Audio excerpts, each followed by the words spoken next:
नमस्कार, आप देख रहे हैं इंडिया टीवी। आपके साथ मैं हूं मीनाक्षी जोशी। सुबह के 11 बजे का वक्त। बात अब की बार किसकी सरकार की। आज उन तमाम बड़ी खबरों पर जिन पर आज दिन भर का एजेंडा सेट रहेगा, वो खबरें हैं। अरविंद केजरीवाल तिहाड़ से क्या आज बाहर आएंगे? क्या शराब घोटाले के सीबीआई केस में अरविंद केजरीवाल को जमानत मिलेगी? अयोध्या में योगी करेंगे शिव मंदिर की प्राण प्रतिष्ठा, तो सुल्तानपुर एनकाउंटर पर सियासी जंग शुरू हो चुकी है। अखिलेश यादव क्रिमिनल में भी जाति क्यों ढूंढ रहे हैं और किसकी जाति उन्होंने इस बार ढूंढी है? तो हरियाणा में बीजेपी के पहले लिस्ट आने के बाद इस्तीफों की झड़ी कैसे लग गई? कांग्रेस की लिस्ट पर सस्पेंस क्यों बरकरार? तो बहराइच में आदमखोर भेड़िए का आतंक भी आपको दिखाएंगे। लेकिन आज की सबसे बड़ी खबर अरविंद केजरीवाल से जुड़ी हुई। सुप्रीम कोर्ट में अरविंद केजरीवाल की जमानत अर्जी पर सुनवाई चल रही है। इस वक्त अरविंद केजरीवाल के वकील अभिषेक मनु सिंघवी दलीलें रख रहे हैं।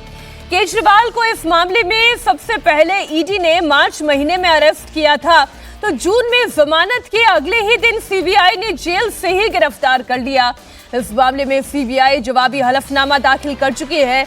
शराब नीति घोटाले में 10 मार्च से लेकर अब तक ईडी और सीबीआई के सवालों का सामना कर रहे केजरीवाल विपक्ष के तमाम आरोपों के बावजूद मुख्यमंत्री पर ये इस वक्त वो जेल में ही हैं। 10 मार्च की गिरफ्तारी के बाद से सुप्रीम कोर्ट ने अरविंद केजरीवाल को लोकसभा चुनाव लड़ने के दौरान भी 20 दिन की अंतरिम जमानत दी थी। बड़ी बात यह है कि इस वक्त सुनवाई चल रही है। हम सीधा अपडेट ले लेते हैं। हमारे तीनों सहयोगी जुड़े हुए हैं, भास्कर, गौनिका और अतुल भाटिया। गौनिका, इस वक्त जेल से रिहाई को रोकने के लिए गिरफ्तारी ये की गई है। अभिषेक मनु सिंघवी ये तर्क दे रहे हैं, क्या कह रहे हैं अभिषेक मनु सिंघवी? देखिए, बिल्कुल सिंघवी की तरफ से सीधा दलीलें ये शुरू गई। पहले उन्होंने पॉइंट टू पॉइंट बताया, वो डेट्स मेंशन की कि जब जब इस पूरे मामले में एफआईआर दर्ज हुई। सबसे पहले 2022 में अगस्त में सीबीआई ने इस पूरे मामले में केस रजिस्टर किया। उसके बाद इस पूरे मामले में ईडी ने 2022 में ही केस रजिस्टर किया। लेकिन अरविंद केजरीवाल का नाम इस पूरे एफआईआर, दोनों एफआईआर में नहीं था। ये अभिषेक मनु सिंघवी का कहना है। उनका कहना है कि अरविंद केजरीवाल को बुलाया गया मार्च 2023 में, यानी कि 8 महीने बाद उनको क्वेश्चनिंग के लिए बुलाया गया। उनसे सवाल जवाब किए गए और उसके बाद उनका नाम एफआईआर में डाला गया। उनका नाम पहले एफआईआर में बिल्कुल भी नहीं था।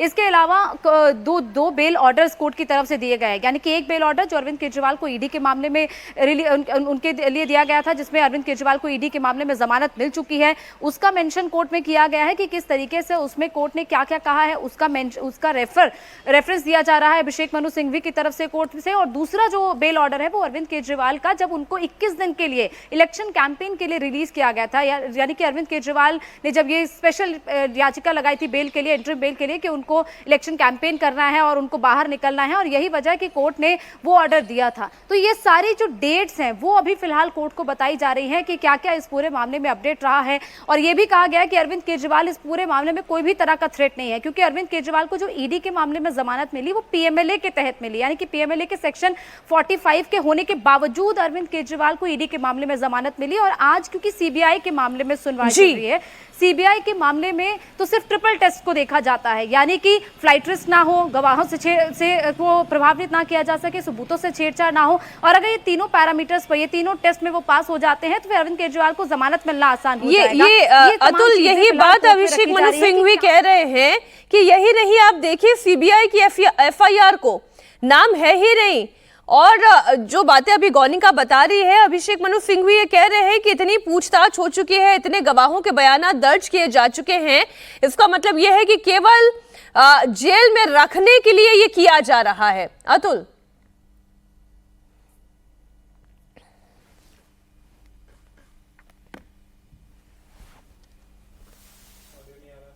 एक बार अपना माइक चेक कर लें।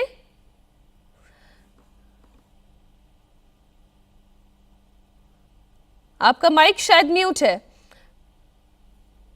चलिए गौनिका, अभिषेक मनु सिंघवी जो ये दलील दे रहे हैं वो ये कह रहे हैं कि गवाहों के बयान दर्ज किए जा चुके हैं, गिरफ्तारी सिर्फ इसलिए की गई है, ये they want it as an insurance arrest.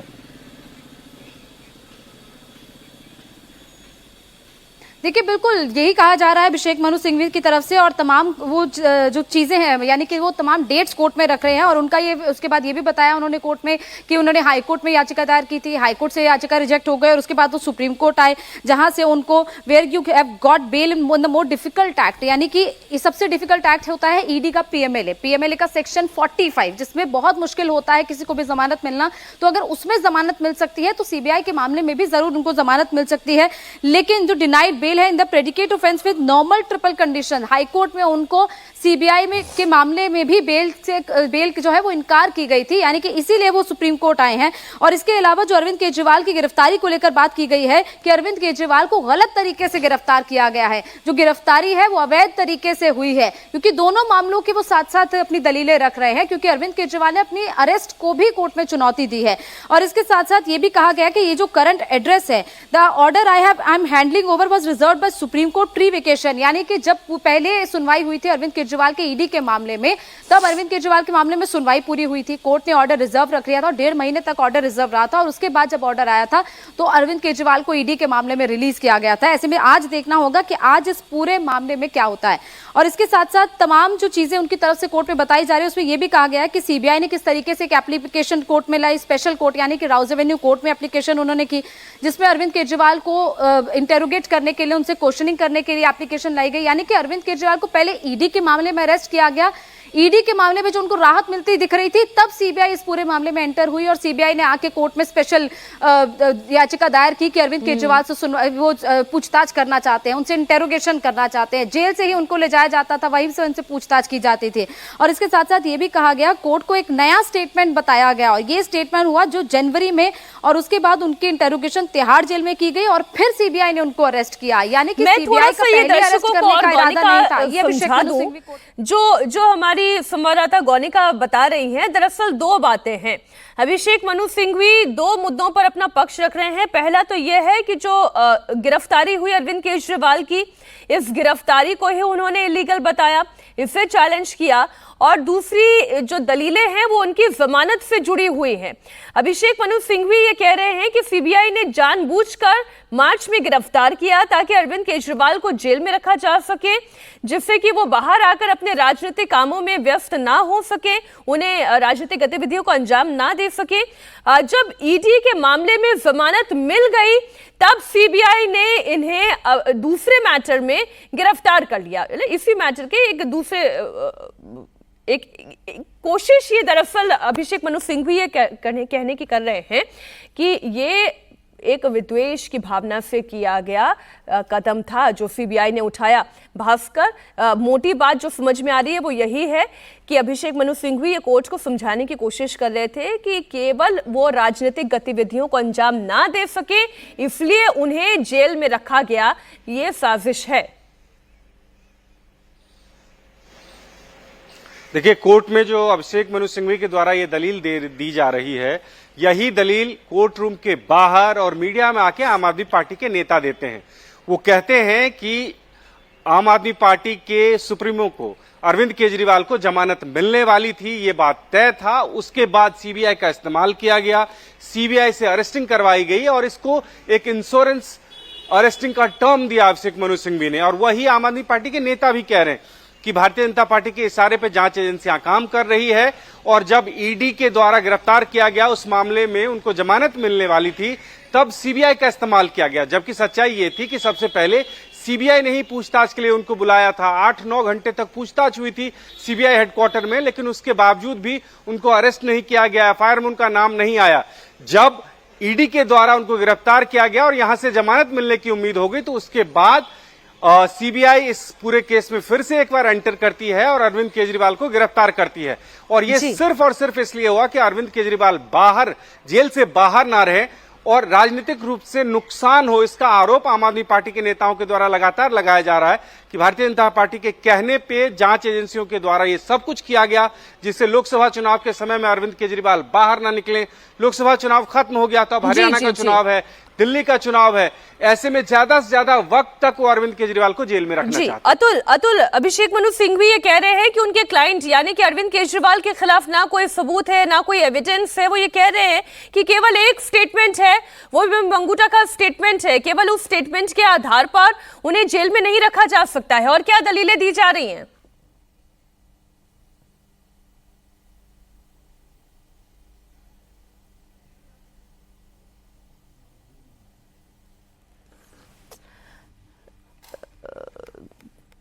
आपको जी जी भी जी सीबीआई ने जो अपना जवाब दाखिल किया है। अतुल अपनी बात पूरी करें। देखिए, सीबीआई ने जिस तरीके से अपना जवाब आज दाखिल किया उसमें भी उन्होंने कहा कि बिल्कुल, देखिए सीबीआई की जो इन्वेस्टिगेशन है, पहले आपको याद होगा कि इस पूरे मामले के अंदर सीबीआई ने एफआईआर फाइल की थी, उसी को आधार बनाकर ईडी ने अपने इस पूरे मामले के अंदर ईसीआईआर दर्ज की थी और उसकी इन्वेस्टिगेशन करने के बाद ईडी ने इस पूरे मामले के अंदर 21 मार्च को अरविंद केजरीवाल की गिरफ्तारी की थी। यही मनीष सिसोदिया सुप्रीम मेरे ख्याल अतुल मैं दोबारा आपके पास आती हूँ, लगातार डिस्टर्बेंस आ रहा है आपके ऑडियो में। गौनिका अपनी जो बात अभी अतुल कह रहे हैं उस बात का एक्सटेंशन क्या है? जी देखिए बिल्कुल, अभी क्योंकि अरविंद केजरीवाल के मैटर में अब तक जो हुआ है, अभी तक अभिषेक मनु सिंघवी की तरफ से वही तमाम बातें रखी जा रही हैं। फिर चाहे वो कैसे कब एफआईआर दर्ज हुई, इस पूरे मामले में शुरुआत कब हुई 2022 में सीबीआई और ईडी के मामले में, उसके बाद अरविंद केजरीवाल को क्वेश्चनिंग के लिए कब बुलाया गया, उनको अरेस्ट कब किया गया, उसके बाद अरविंद केजरीवाल को जब ईडी के मामले में राहत मिल गई थी तो कैसे सीबीआई की एंट्री होती है, और ईडी के मामले में जो सबसे मुश्किल केस रहता है जिसमें दोहरा टेस्ट रहता है सेक्शन 45 पीएमएलए के तहत, उसको अगर अरविंद केजरीवाल क्लियर कर लेते हैं तो जाहिर तौर पर अरविंद केजरीवाल को सीबीआई के इस ट्रिपल टेस्ट में भी राहत मिल सकती है। ये तमाम दलीलें दी जा रही है। इसके अलावा राघव मंगुटा रेड्डी का जिक्र किया गया और ये कहा गया कि उसका बयान जनवरी में दर्ज हुआ था और उसके बाद अरविंद केजरीवाल का नाम एफआईआर में शामिल किया गया। उससे पहले अरविंद केजरीवाल का नाम नहीं था, यानी कि कोई सबूत अरविंद केजरीवाल के खिलाफ नहीं है, सिर्फ और सिर्फ बयानों के आधार पर अरविंद केजरीवाल का नाम एफआईआर में दर्ज किया गया और बयान भी राघव मंगुटा रेड्डी का था और कोई ऐसे बयान अरविंद केजरीवाल के खिलाफ नहीं दिए गए हैं।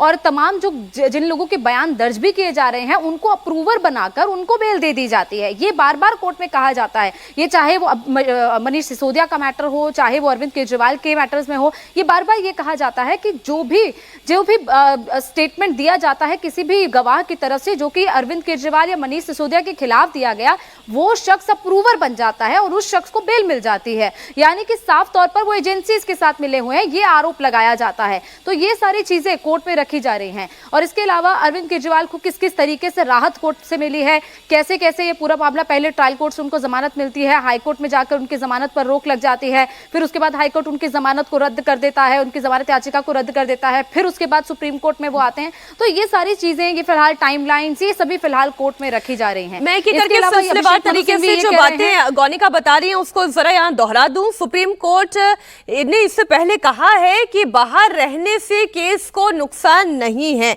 वो ये कह रहे हैं कि पीएमएलए के मामले में 2 बार रिलीफ ऑर्डर भी मिल चुका है। अतुल,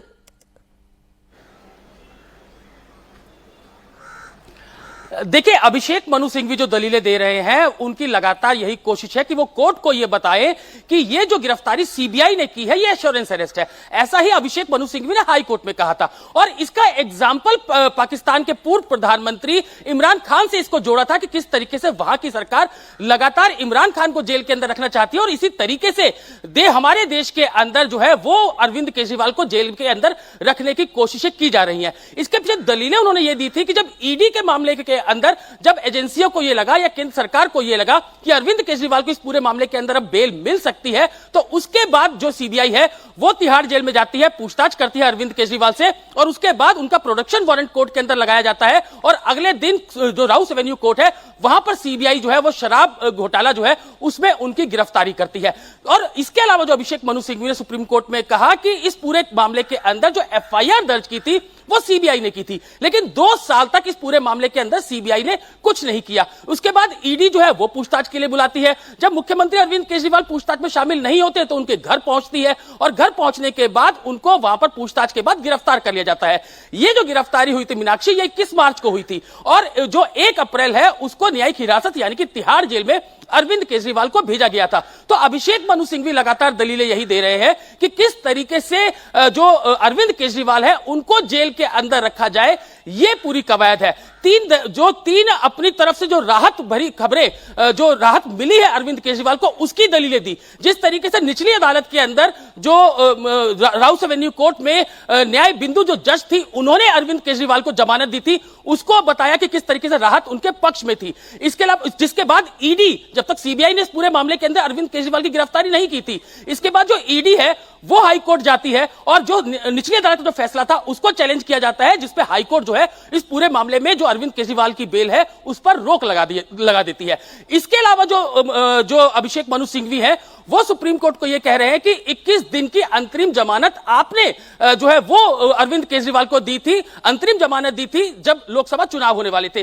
तीसरी दलीलें ये दे रहे हैं अभिषेक मनु सिंघवी कि किस तरीके से सुप्रीम कोर्ट ने ईडी वाले मामले के अंदर अंतरिम जमानत अरविंद केजरीवाल को दे दी है। तो इन तीन दलीलों को वो अपने पक्ष में बता रहे हैं अभिषेक मनु सिंघवी कि जो पीएमएलए का मामला है वो ज्यादा सख्त है, उसके अंदर अंतरिम जमानत सुप्रीम कोर्ट दे चुका है। सीबीआई ने इस मामले के अंदर 2 साल तक कुछ नहीं किया। जब ईडी ने गिरफ्तारी की, जब उनको जमानत मिलने वाली थी, तो उसके बाद इस मामले के अंदर सीबीआई ने अरविंद केजरीवाल को गिरफ्तार किया। तो ये तमाम दलीलें जो है वो अभिषेक मनु सिंघवी की तरफ से दी जा रही हैं।